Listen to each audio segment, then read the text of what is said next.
we don't feel like ourselves. We haven't felt like ourselves in a while. And I'm sorry to get political, but I'm just going to be honest. We haven't felt like ourselves since Barack Obama.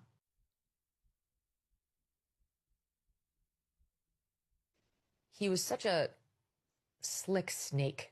He was this affable guy who was like wearing good suits and looked the part and sounded the part and dressed the part, but was so divisive in his messaging. The left, they look at you like when you say this, they don't know what you're talking about.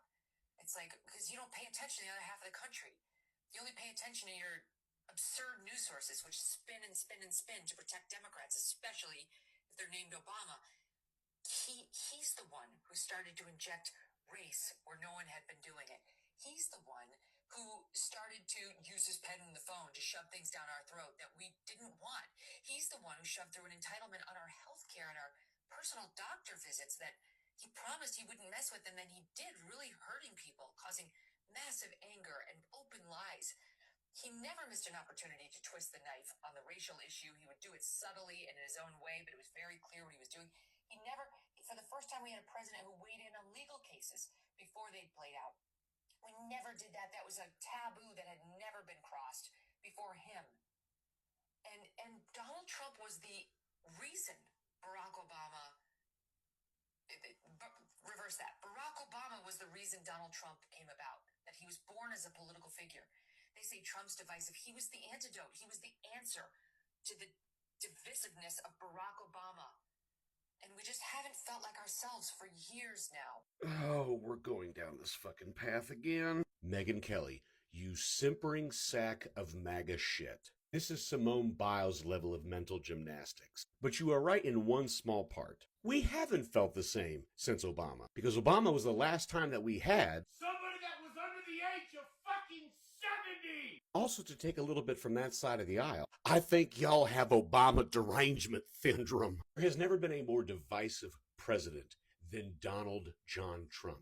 The moment he came down the escalator, his message was, Mexico's bringing their rapists and murderers. Go back to that shithole country. By the way, somebody that degraded you! And you now are just letting him just golden shower all over your face. A man after a school pew-pewing in Iowa said, this is a tragedy, but we just gotta get over it. I'm sure that the parents of the victims of that said incident would like a fucking word. But also, Barack Obama did not commit 91 crimes and is not a 34-time convicted felon. And given the opportunity, he could have appointed the person he wanted to put on the Supreme Court. Unfortunately, that was Merrick Garland. And we would have had some level of balance of power when it comes to the justice system. But no.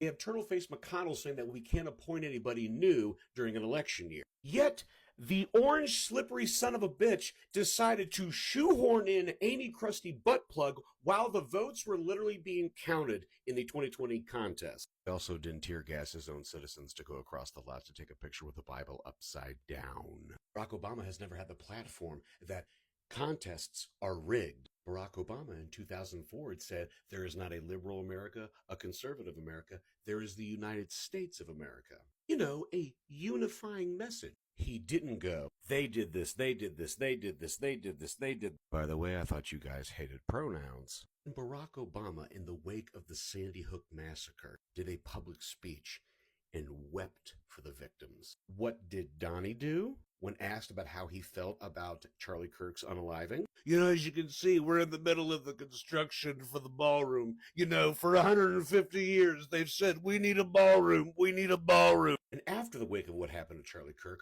without any information, without any suspect, it was, the political violence from the radical left needs to stop. Blah, blah, blah, blah, blah, blah, blah. You should not make that declarative of a statement until you have all the facts. And since the information has come out, there's been no retraction from a lot of you fucking people.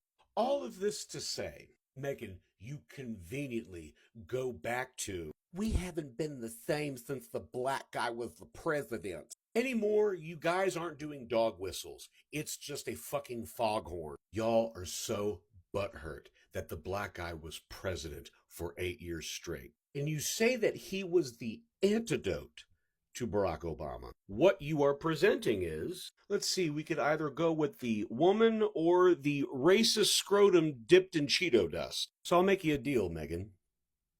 We'll stop being divisive about him if he just releases the PDF files. But until then, and I mean this with all the disrespect, shut the fuck up.